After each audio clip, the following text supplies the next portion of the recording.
İyilik etmeden başına kakar. İyilik etmeden başına kakar.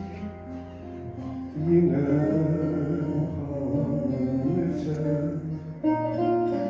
muhtaç eyleme,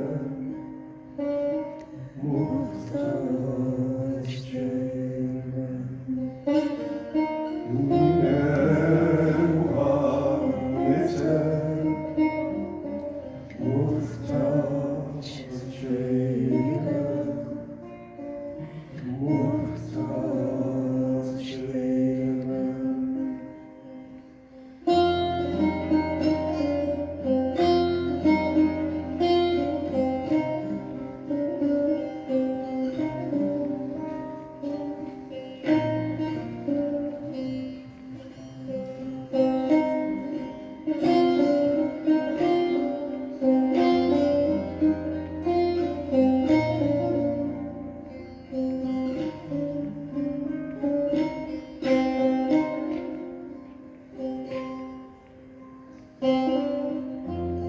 Muhammed'in sözü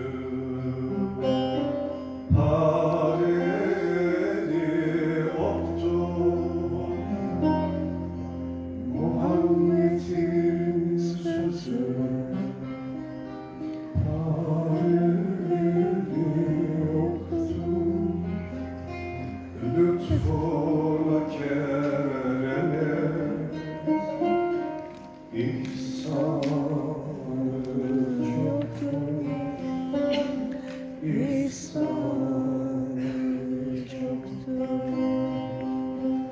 lütfuna keremet ihsanı çoktur, ihsanı çoktur. Salim sol ele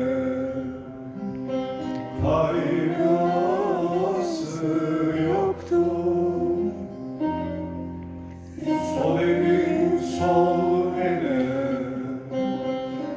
faydası yoktur.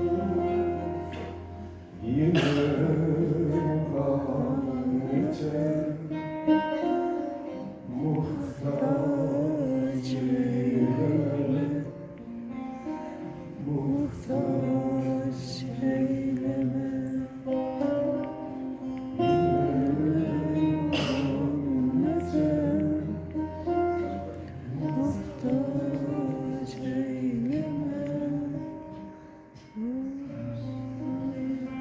Amcamdan